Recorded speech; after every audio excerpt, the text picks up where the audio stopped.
Good morning, good afternoon, or good evening, wherever you are. I'm Ed Kohler with Avaya, and I'm back here with part 2 on micro-segmentation design for the Internet of Things. Where we left off, we were talking about data discovery and microsegment design and different data footprint signatures that you can look for that give you an indication of what type of data footprint you're dealing with. And that gives you a very good insight as far as how to design the virtual service networks to support that isolated data domain. Where we didn't cover was how to control who accesses what, and that becomes an important part of microsegmentation. If you're not doing strong authentication and access control to the microsegments, then having the microsegments doesn't make a lot of sense. So we really need to realize that we need to control who can access the network and with which device and with what resources they may touch when they do have access. And we also have to realize that this extends into devices only as well, such as video surveillance cameras, sensors, and things of that nature as we move forward into the IoT domain. Now, this requires something we term is identity-aware networking. The idea is to realize that entities are composites. They are composites of devices, devices and applications, and sometimes users. There's also composites of time of day, location, the effect of mobility, things of that nature that may change a certain policy mandate within the framework. And if we're going to do that effectively, the only way really to do it without making it a nightmare is to centralize and enforce the way policies are handled within the access of the network infrastructure. That includes both wireless, VPN, wireline, all aspects of network. Otherwise, it quickly becomes a nightmare. You're dealing with various policy bases, various directory repositories, and it very quickly becomes a nightmare and in the worst case becomes a security issue. If we're going to do this right and centralize things, then we really can minimize a lot of the impacts of the adds, the moves, the changes, and the deletes, and the drastic growth that IoT implementations will experience. The last part is that the approach really has to be open. It has to be able to support any type of device, any vendor, in any type of network implementation, as long as it complies, to the IEEE standards, to the accepted mechanisms that we see in the industry. But we can't be specific to vendors. We can't require specific software shims. Everything really has to be very open in the way it operates. And that's really what Identity Engines is all about. And this is a quick, basic slide to set a foundation for the rest of the discussion. One of the primary foundational aspects of the technology is a directory federation foundation, and this is basically the ability to marry in various directory repositories and provide a common way to provide an enforcement point or an enforcement decision point for that information. It also has the ability to attach to ancillary type services such as MDM, AirWatch, and Citrix, and it makes it very effective both wired and wireless unified access and centralized policy engine as a result. It is also totally vendor agnostic, supporting any network vendor, any user, any type of device. Now, the embodiment of the system is not a hardware appliance, it's a virtual appliance, it's a software-based solution. It installs easily into a VMware ESXi environment. And because it is both an effective wired and wireless solution, it's very effective for BYOD with device onboarding services, device fingerprinting, and a very good support for non-802.1x type of access. In tandem to that, it has a very good access for guests, contractor access through a captive portal type mechanism with self-service extensions and also sponsor front desk type of capabilities, and also very, very strong auditing. Best of Interop 2014, best also of Interop in 2012. So a very good product, very good foundation. And one of the focuses that we have on this is the concept of an open architecture. And this is a little bit more detailed look at the way Identity Engines works in a typical environment.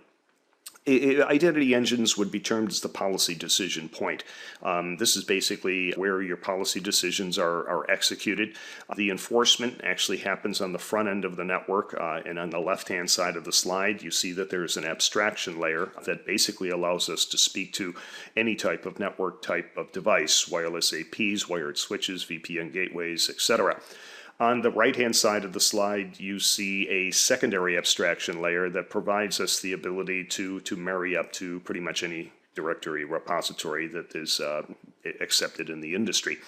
And this provides a very open framework. It also provides an ideal framework for the IoT and the notion of composite elements, because now I can pull from these various repositories and I can have various instances of composite policies. Great example is in the case of an employee with a corp laptop coming in, perhaps in his cubicle with wired access on campus. We grant full corporate access into the most sensitive segments according to what they need. However, if that same HR employee has a personal iPad, perhaps is in the cafeteria coming in through wireless, then the access is going to be quite a bit more limited. We can also extend out to MDM enrollment, checking to make sure that things aren't jailbroken. And then finally, down below in the lower right-hand side of the slide, we see that we're dealing with true IoT frameworks, vending machines, ATM machines, PoE lighting, because we have to realize that these devices are composite instances as well, and the composite being the physical device and the application that's being run, and the services that it needs to have access to. So these devices, it's important that we identify them and make sure that they're in the appropriate micro-segment, not only for critical security purposes, but also for proper operation. And this all gets to a series of gates security concept. And this basically provides a secure virtual service network depth. And the microsegments are deeper in because they're harder to gain access because the challenges are stronger. And this is very critical to defense in depth. This is a very simple example, but they can be quite complex tiers of authentication requirements. In this example, we see a general access challenge where it might be a password, and then we get our general access VSN and we're able to get our email. However, another device, another user coming in may be required through several types of secure challenges to get to the secure data domain. And this provides very strong differentiation and leveraging of the micro-segmentation architecture, and it truly is critical to defense in depth. Now, this also matches well with the general theory of access. When we look at devices, initially they are anonymous. They are MAC addresses only. We need to go through a series of device classification, and we have to go through a series of methods to decide how we're going to classify the device and how we're going to authenticate it, trust it, and eventually authorize it. And this is an important metric here because we show that we move from an anonymous type of presence to a known presence and then finally trusted. And it's only once we get to the trusted point that authentication and authorization can occur. But how do we arrive at the methods? Well, this kind of shows a high-level diagram of the various methods that occur, the most familiar on the left-hand side of the slide. And as we can see, that is the typical user and device access control. This is you with a laptop or you with an iPad or you with your phone trying to gain access to the network. You may or may not have 802.1 access available, and there are various methods to provide user and device access combination controls for that type of composite instance. But then we also have to realize that there are a series of devices growing in the IoT framework that do not have users, and they never will. These are sensors, these are cameras, these are devices that really have no human attachment whatsoever. Here we've defined a protocol basically called auto-attach, and we'll talk about that in a little bit more detail in the next slide. Auto-attach is basically an IEEE protocol, and we've created an extension of it called Fabric Attach, which provides the ability for automated awareness and attachment to the fabric architecture in the secure segment. So at that point, we have a decision matrix where if a device actually has auto-attach support, we can actually use that protocol dialog and have very secure microsegment support. Now, down below, I also show a series of 3 areas where I show red. The first is MAC authentication. And while we do have several methods to provide security for MAC authentication and some limited assurance, I have to show it in red because it is spoofable. If someone does enough work, they can get into the network. MAC authentication, I do not think is secure for a true microsegmentation design. On the other hand, we have the null access. Now, many people wonder what that is. That's actually not only the starting point, it's the ending point. When you come into the network, you are null access. When you are challenged, you go through your series of challenges. If you fail those challenges, you're going to end up in null access again. So basically that's what happens when you get no to all the questions, and basically you end up with a null access point. At that point, the only other avenue left is manual provisioning. Why do I show that red? Well, the reason why is because when things are manually provisioned, you have a VLAN exposed at the edge. And people say, well, you know, they still have to log on to the domain. They have to log on to the, it doesn't, someone gets access to the network, they plug into that port, they're going to get DHCP services. They might not be domain logged on, but they're still accessing the network. That's the thing that a lot of people don't really consider.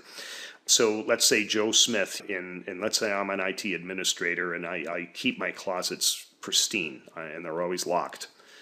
I assign my VLAN to Joe Smith when he goes into a certain cubicle. But what's to stop the janitor at night to plug into that port and gain DHCP access, or anybody actually in off hours to be able to do that? That's one of the problems with manual provisioning, just having VLANs at the edge that are set up with DHCP services. You know, yeah, they can't domain log on, but they're still onto the network and they can still do a lot of things.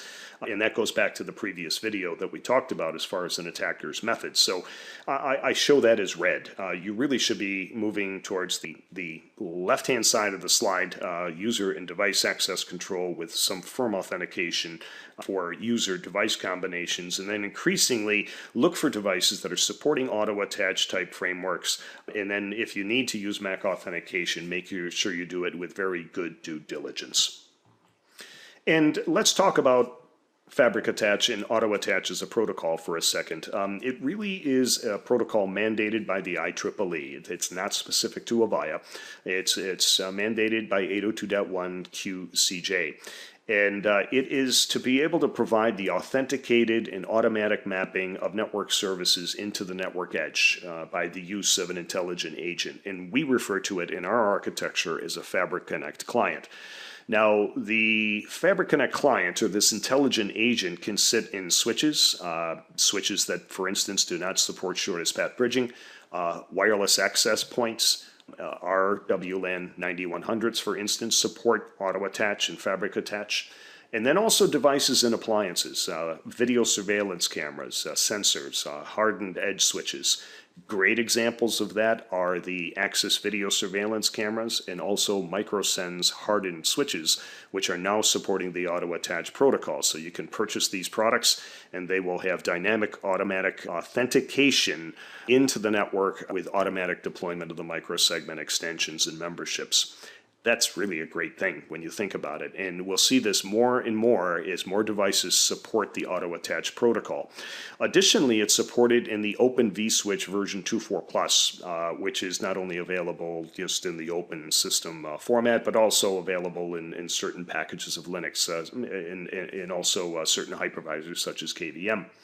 Now, being that this is defined as an IEEE standard, it is intended to be open, and it should not require SPB. So there are two modes of operation. Fabric Attach or Auto Attach can work with a legacy core. You can actually have a normal RIP or OSPF-based core and have an automated microsegmented edge that is basically mandated and controlled by 802.1 QCJ Auto Attach.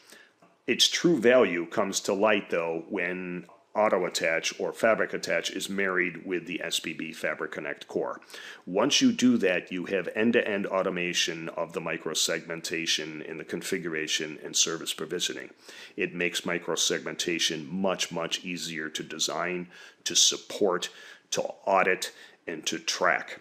And a great example of this is the recent healthcare solution that we have come out with, which utilizes our open networking adapter. And the open networking adapter is really a particular type of device that really is nothing more than a high-end processing edge of the network. It has an in port and an out port. And in the middle, it has a very high-end processor that runs OVS. And that particular device works with an SDN controller and runs the fabric attach agent on it.